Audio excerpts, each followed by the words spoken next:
Hello everyone and welcome back to another video with the Dead Zone. I am Alfie and we are here today for episode 2 of Chapter Retrospective. Today's episode will be looking at the Ghostface chapter and how Dead by Daylight may have made one of the most recognisable horror icons of all time more intimidating and murderous than his debut appearance in the Scream films. The Ghostface chapter was released on the 18th of June 2019 and was without a doubt the highlight of the 3rd year anniversary event for Behaviour. A common misconception associated with this chapter is that this killer is the one from the slasher movie Scream 1997.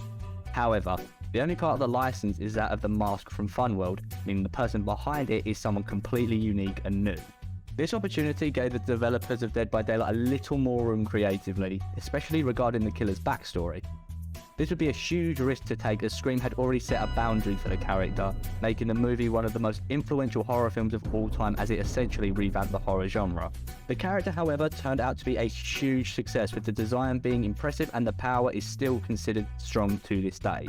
But there are still some influences from the original movie, such as how in-game Ghostface wipes his knife is the same as how Ghostface wipes his knife in the Scream film. Whilst not the same killer from the film, the Ghostface mask made its debut appearance in Wes Craven's 1997 horror movie Scream, a film that, like many horror movies before it, set up the basic premise of a killer hunting down a group of teenagers. But the reason why Scream was so important is that it completely revived the horror subgenre of slashers by adding in new themes that had either never been done before or were never prevalent enough to notice. The main theme that was added was the self-awareness of the characters in the movie, as they had seen all the classics like Halloween, which is even shown in the film. However, despite all their knowledge, they still weren't safe from the killer. The only issue that came with this license is that the mask of the killer was trademarked by Funworld, so the most iconic part of any killer wasn't the property of the filmmakers, but a separate company. The license for the mask was a license implemented into the chapter that gave us the Ghostface. The chapter not being completely tied to the original material meant that the creative team had more room to make their killer more terrifying, which they succeeded with. Whilst the killers from the film played a pivotal role in horror, the new killer is far more sadistic than either of them.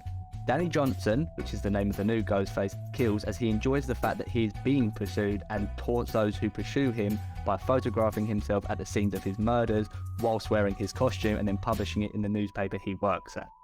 This killer, unlike the original two, had no end target in mind. This made him far more unpredictable and made him a lot more dangerous, as he would attack anyone unprovoked.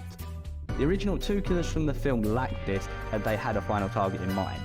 This made them predictable, as they would attack people that their end target would know, which in turn made them less threatening to anyone that didn't know their target. The new version of the killer completely dismisses this, as he has no end target. He kills for the sake of it, because he enjoys it. The cons that are associated with the chapter being licensed are that even though the killer is a very well designed killer, that is all we got with the chapter, a killer. Should the chapter have been completely based on the original film, there could have been a map and a survivor that could have been included with the chapter. The map could have been set in Woodsboro, where the original film is set, and the survivor without a doubt would have to have been Sidney Prescott, the final girl from the Scream franchise. The only downside with this would have been that the community would have had to wait longer for the killer's release, as the chapter just wouldn't have felt right without the iconic mask that defined a generation of horror. The killer that was introduced with this chapter is Danny Johnson, aka Ghostface. He is a killer who sends pictures of his crime scenes to the newspapers to show what he does to the people who he hunts. Danny, unlike most other famous killers, has no one person that he stalks. He's an opportunistic killer, meaning that anyone could be his next target. Danny is one of the more deranged killers in Dead by Daylight. He has a complete understanding of what he is doing and seems to gain a sick sense of pleasure or fulfillment from his murders. This is what makes this Ghostface so much more fear-inducing than his film counterparts. Where the Ghostfaces in the movies always had motive behind the murders, meaning patterns could start to emerge, this Ghostface will kill at random just for the sake of killing, meaning that he would be more difficult to track and as a result capture. The reason Danny kills is because he enjoys it. This would make him a thrill killer. The definition of a thrill killer is someone who induces pain or terror in their victims, which provides stimulation and excitement for the killer. They seek the adrenaline rush provided by hunting and killing victims. Thrill killers murder only for the kill. Usually the attack isn't prolonged, and usually the victims are strangers, although the killer may have followed them for a period of time. Thrill killers can abstain from killing for long periods of time and become more successful at killing as they refine their murder methods. Many attempt to commit the perfect crime and believe that they will not be caught. This matches Danny perfectly, as he is so confident in his abilities that he is willing to brag about his own crimes in the newspaper that he works for. Ghostface's power is known as Night Shroud. Night Shroud is very reminiscent of two other killers' powers combined into one. In Night Shroud, the Ghostface is capable of crouching low to the ground and hiding his terror radius on command, similarly to the Pig, aka Amanda Young. To add variety to the power, the Ghostface is also capable of leaning around corners to view his targets while also making sure to try and remain hidden.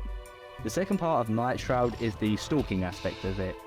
In Night Shroud, the killer can stalk the survivors for an amount of time until they become marked and suffer from the exposed status effect.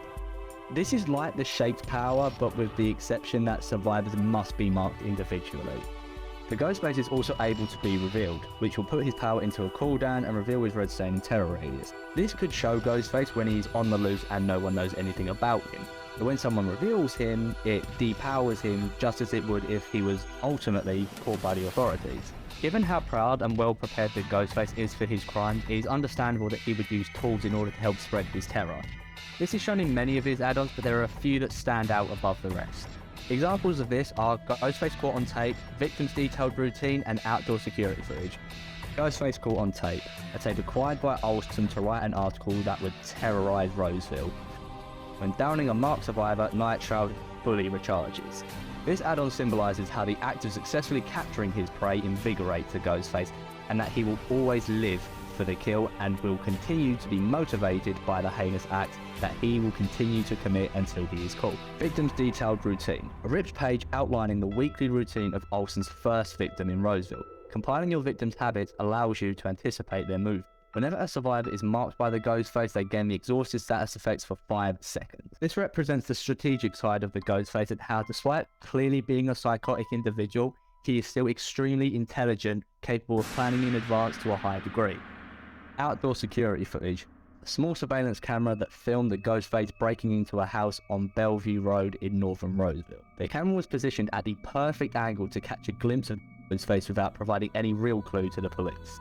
Putting a marked survivor into the dying state reveals all survivors' auras for 7 seconds. This add-on shows the Ghostface is extremely skilled at keeping track of his victims. The camera could also be a stroke to the killer's ego as he enjoys reliving his past murders, further showing his sixth sense of accomplishment and the thrill from the murders he commits. Ghostface's perks are very showing of his psychotic nature and how he views the hunting of his victims. The Ghostface's perks are I'm all ears, Thrilling Tremors, and Furtive Chase. I'm all ears.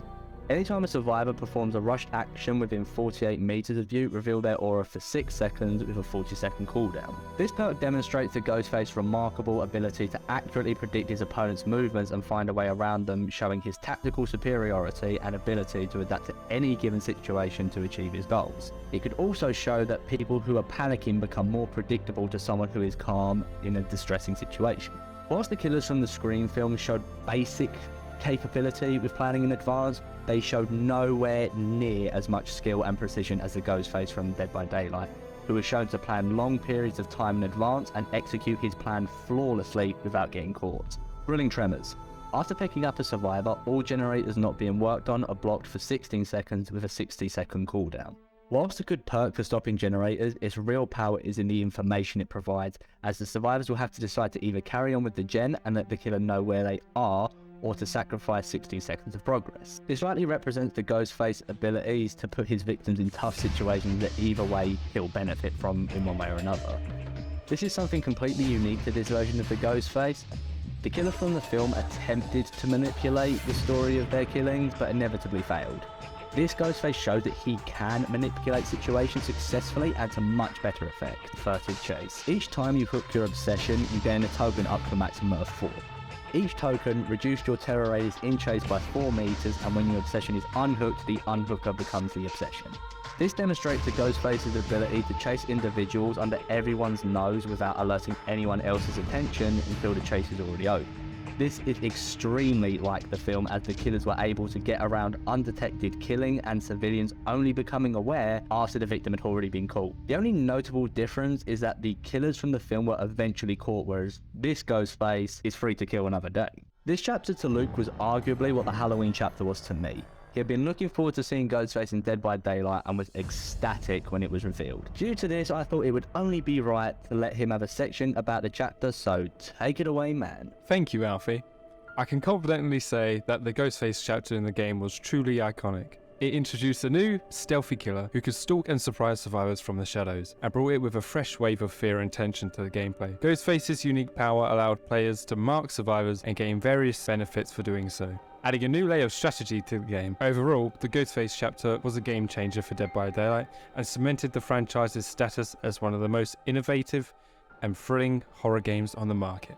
To conclude, the Ghostface that BHVR released is not only a strong killer with a viable power if used well, but also an extremely vicious and calculating individual who has struck fear into all who have heard of him. Whilst I will admit that at first I was skeptical about the chapter given it not being based on the film, I have to admit that I can honestly say that I prefer this Ghostface to the one from the film, as this is a much more intimidating killer. That's not to say that the one from the film is not iconic, but if I had to pick which I'd rather be trying to escape from, I'd have to say the film. But thank you all for joining me on this chapter retrospective for the Ghostface chapter. I am Alfie from the Dead Zone, and I hope to see you all in the fog. Thank you.